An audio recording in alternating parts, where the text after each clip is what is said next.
সহযোগীদের সাথে সম্পর্ক। যে সমষ্টিগত পরিবেশে ব্যক্তিদের পারস্পরিক সম্পর্ক যথার্থ নৈতিক ভিত্তিতে প্রতিষ্ঠিত হয়, একমাত্র সেখানেই ইসলামের চাহিদা অনুযায়ী কর্তৃত্ব ও আনুগত্য যথাযথভাবে প্রবর্তিত হতে পারে। এই নৈতিক ভিত্তিগুলিকে আল্লাহ তার রাসূল সাল্লাল্লাহু আলাইহি ওয়াসাল্লাম দ্বারা যথাযথভাবে নির্ধারণ করেছেন।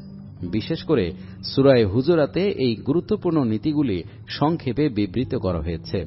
ইসলামী সমাজ ও ইসলামী আন্দোলনের কর্মীদের এগুলির সম্মুখে রাখা প্রয়োজন।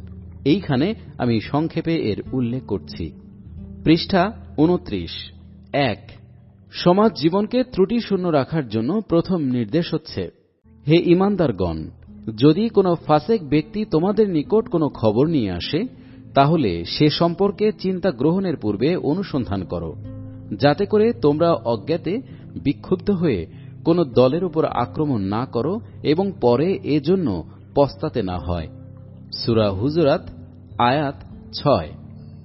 কোন খবর বা বিবরণ শোনার পর সঙ্গে সঙ্গেই সে সম্পর্কে সিদ্ধান্ত গ্রহণ করা অনেক সময় মানুষকে ভুল পথে পরিচালিত করে। এই ধরনের ভুলের কারণে পরে লজ্জিত হতে হয়। এ নির্দেশটি অত্যন্ত ব্যাপক। ইসলামী সমাজের সদস্যদের এর উপর দৃঢ়ভাবে প্রতিষ্ঠিত থাকা উচিত। ফাসেকদের প্রদত্ত খবরে পরস্পরের সম্পর্কে তড়িৎ সিদ্ধান্ত গ্রহণ করা উচিত নয়। ২। দ্বিতীয় নির্দেশ হচ্ছে, ঈমানদারেরা পরস্পর ভাই ভাই, কাজেই নিজের ভাইদের মধ্যে সদ্ভাব প্রতিষ্ঠিত করো। সূরা হুজুরাত আয়াত ১০। এ নির্দেশটির উদ্দেশ্য অত্যন্ত পরিষ্কার।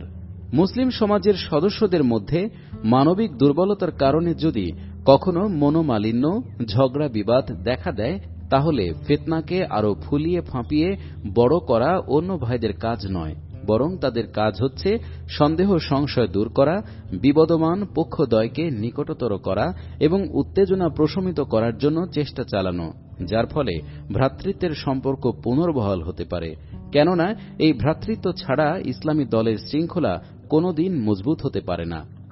পৃষ্ঠা ৩০। ৩।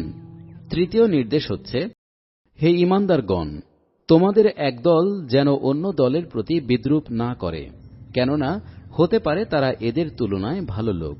আর তোমাদের মেয়েরা যেন অন্য মেয়েদের বিদ্রূপ না করে, কেননা হতে পারে তারা এদের তুলনায় ভালো।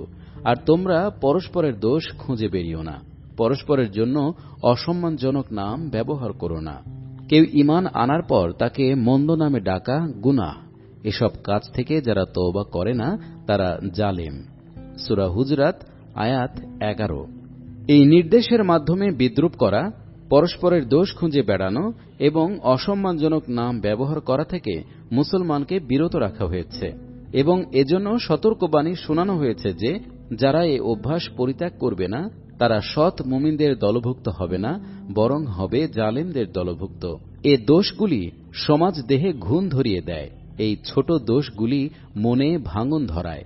যে দলে ঠাট্টা, বিদ্রূপ, কটাক্ষ, মানুষকে হেয় প্রতিপন্ন করা, অসম্মান করা প্রভৃতি রোগ সৃষ্টি হয়, সে দল কখনো ঐক্য ও ভ্রাতৃত্বের উন্নততর পর্যায়ে প্রতিষ্ঠিত থাকতে পারে না। আমাদের প্রত্যেক কর্মীর এই রোগসমূহ থেকে মুক্ত থাকার জন্য চেষ্টা করা উচিত। পৃষ্ঠা ৩১। ৪। চতুর্থ নির্দেশ, হে ঈমানদারগণ, খুব বেশি কুধারণা পোষণ থেকে বিরত থাকো, কেননা অনেক কুধারণা গুনাহের নামান্তর। অন্যের অবস্থা জানবার জন্য গোয়েন্দাগিরি করো না এবং কারোর গীবত করো না। তোমাদের কেউ কি নিজের মৃত ভাইয়ের গোশত খাওয়া পছন্দ করবে?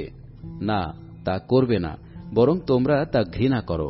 আল্লাহকে ভয় করো, নিশ্চয়ই আল্লাহ তওবা কবুলকারী ও দয়াময়।